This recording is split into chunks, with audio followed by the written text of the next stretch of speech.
Bienvenidos a nuestro canal Tu Momento con Dios, donde cada día compartimos un salmo para renovar tu fe, encontrar paz y acercarte más a Dios. Suscríbete y activa la campanita para no perder ningún mensaje diario. Y si este salmo tocó tu corazón, no olvides dejar tu like y compartir con quien lo necesite. Valor de un gorrión. No se venden 2 gorriones por una monedita. Sin embargo, ni uno de ellos caerá a tierra sin el consentimiento del Padre de ustedes. Mateo 10, 27 es un buen versículo para comenzar el año. Ilustra el cuidado de Dios a través de la simple venta de unos cuantos gorriones. La moneda mencionada se llama asario, que es el diminutivo de as. Por eso, algunas versiones de la Biblia dicen: ¿no se venden 2 gorriones por un as? Esta fue la primera moneda romana. En tiempos de Jesús, todavía circulaba y valía apenas una fracción de un denario. Se necesitaban 16 ases para completar un denario, que era el pago por un día de trabajo. Su nombre probablemente proviene del hecho de ser fundida, o literalmente asada. El metal era derretido, colocado en moldes y luego preparado para el comercio. Por ser de poco valor, había muchos tipos de ases en Roma.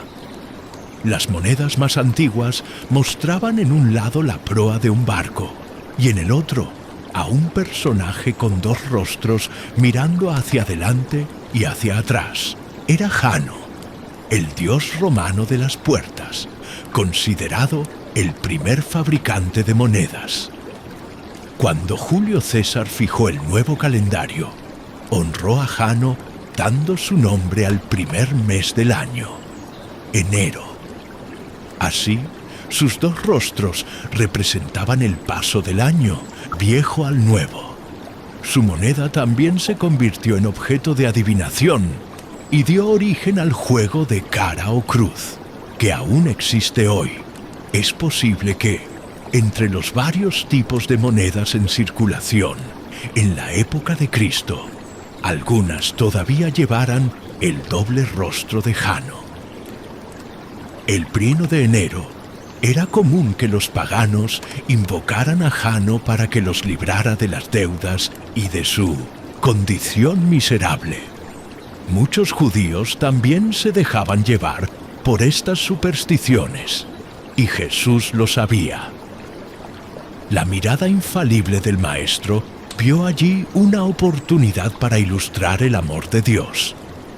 Usando las monedas y los gorriones, presentó una hermosa lección.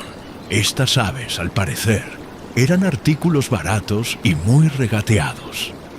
Tanto así que, si en Mateo un as pagaba por 2 gorriones, en Lucas 12:6, 2 ases compraban 5.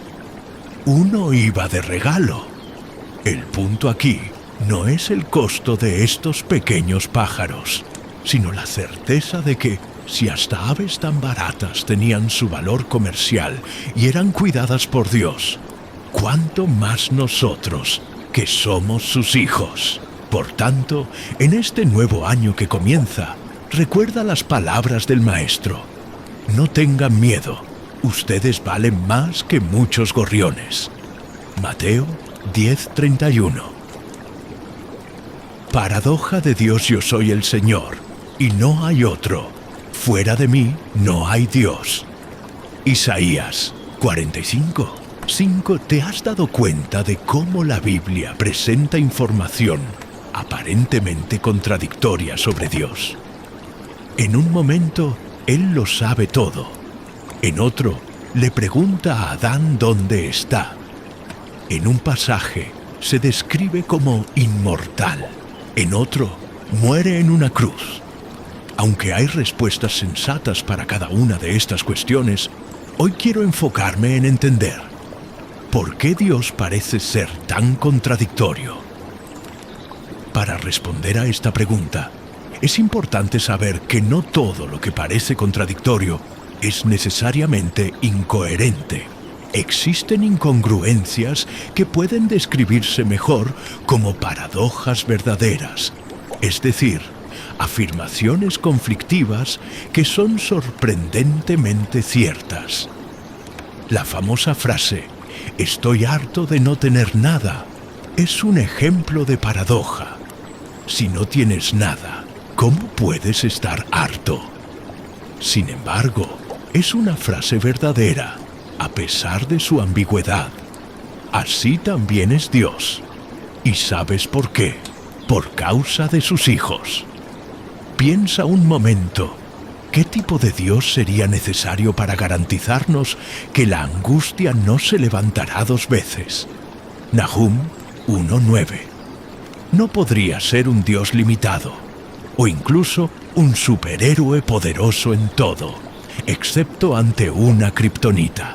Nuestra confianza en sus promesas descansa en lo que Él es, todopoderoso.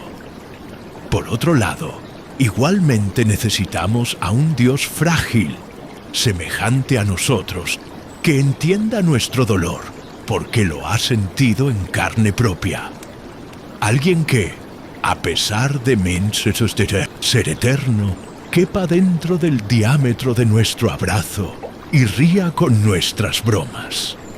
Un amigo íntimo que, aunque lo posea todo, nos extrañe porque nos ama. Esa es la paradoja de Dios. Ni el cielo puede contenerlo. Sin embargo, habita en el corazón humano. En él no hay mejoras ni actualizaciones. Su mente no admite información que no tenga ya. Es un ser por encima de todo, pero que se sienta en el jardín y pregunta ¿cómo estuvo mi día? No se puede tener intimidad con Dios si Él no desciende a nuestro nivel, como lo hizo en la persona de Cristo. Fue en un momento de aflicción cuando entendí la paradoja de Dios. Más que un concepto teológico, es una respuesta divina al clamor del alma. Oh, gran Dios, sé lo suficientemente pequeño como para escucharme en este momento. Amén.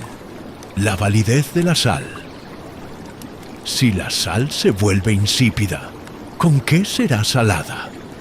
Mateo 5:13. Estas palabras siempre me intrigaron y me hacen recordar a un químico que decía que la sal nunca pierde su sabor. Si es así, ¿por qué los paquetes de sal tienen fecha de caducidad? ¿Y qué hago entonces con las palabras de Cristo? ¿Será que el maestro no entendía de química? Sabemos que la sal tuvo un papel importante en la historia de la humanidad. Aunque la idea de que los legionarios romanos recibieran sal como salario sea probablemente un mito, es cierto que recibían sacos de sal como bonificación tras una batalla ganada. De hecho, la palabra salario proviene del latín salarium, que significa pago con sal. En una época sin refrigeradores, la sal servía tanto para sazonar como para conservar los alimentos. Los judíos tenían la ventaja de contar con un gigantesco depósito de sal en el Mar Muerto, a unos 33 kilómetros de Jerusalén. De allí se obtenía la sal utilizada en el templo, conforme a la ordenanza de Levítico 2:13. En todas tus ofrendas ofrecerás sal, precisamente por ser un elemento perpetuo. Dios utilizó la sal como símbolo de una alianza eterna. Ver Números 18:19.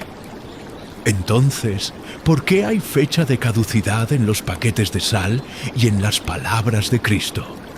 Ocurre que, aunque la sal natural no se estropea, si se mezcla con aditivos, como es el caso de la sal de mesa, estos se degradan con el tiempo, haciendo que la sal pierda sabor y textura. Por eso, la sal en tu casa dura, en promedio, 5 años. Al parecer, en tiempos de Cristo, era común que la sal se contaminara al mezclarse con otras sustancias, ya fuera desde el punto de vista químico o según las leyes de purificación del judaísmo. Imagina un saco de sal derramado en el suelo. ¿Cómo limpiarlo de la suciedad? No sería posible usarlo más, porque quedaría sucio y con sabor a tierra. Cuando Cristo habló de la sal que pierde su sabor, se refería precisamente a esto. Cuando los hijos de Dios permiten que su vida se mezcle con cosas impuras, corren el riesgo de corromperse, aunque hayan sido creados para la eternidad. Por eso, la necesidad de mantenernos puros por la gracia de Cristo sigue siendo la esencia de la santidad, sin la cual nadie verá al Señor. Hebreos 12:14. Permanece limpio hoy en Jesús, sin sabor y sin gracia. Ya no sirve para nada, sino para ser echada fuera y pisoteada por los hombres. Mateo 5:13. En el texto anterior, vimos que la sal, aunque sea un producto resistente, puede perder su sabor. Jesús fue claro al señalar el sentido espiritual de esto, pero la secuencia de sus palabras sigue siendo enigmática. ¿Por qué la sal sin gusto es pisoteada por los hombres? Como era un elemento imprescindible en los sacrificios judíos, grandes cantidades de sal eran traídas desde el Mar Muerto a Jerusalén. Ver Esdras 6:9, 7:22. En el templo había una cámara especialmente destinada para almacenar el producto. Los levitas esparcían sal tanto en las ofrendas como en la rampa del altar, para evitar que los sacerdotes resbalaran. Talmud, Eruvin 104a. Esto se debía a que, en invierno, solía nevar en Jerusalén. Incluso hoy, en países muy fríos, se esparce sal sobre el asfalto para evitar la acumulación de nieve y la formación del hielo negro, black ice en inglés, que es extremadamente resbaladizo y puede causar accidentes. Incluso caminando, una fina capa de hielo puede provocar caídas peligrosas. Por eso, aplicar sal es fundamental para derretir el hielo. El problema era que, a pesar de su eficacia, la sal era demasiado cara para tirarla en el suelo del templo, sobre todo porque no solo la rampa, sino todo el complejo debía ser salinizado para evitar que los peregrinos resbalaran sobre los pisos de caliza, alabastro y mármol. Con el hielo en la superficie, se volvían extremadamente lisos. La solución fue usar los cargamentos de sal que, de vez en cuando, se derramaban durante el transporte y se contaminaban con tierra u otras sustancias, haciéndolos impropios para el consumo humano o para el servicio en el templo. Probablemente era esa sal la que se arrojaba al patio para ser pisoteada por los hombres. Imagina las sandalias caminando sobre una mezcla de tierra, sal y nieve derretida. Un producto tan valioso convertido en lodo. Claro que alguien podría decir, aún así, la sal seguía sirviendo para algo. Sí, es verdad. Eso ilustra que tanto los salvos como los perdidos confirman ante el universo el carácter justo de Dios, que ofreció salvación a todos, sin obligar a nadie a aceptarla. Pero ciertamente es mejor pertenecer al grupo que no perdió su sabor. Decide hoy ser una bendición para quienes te rodean.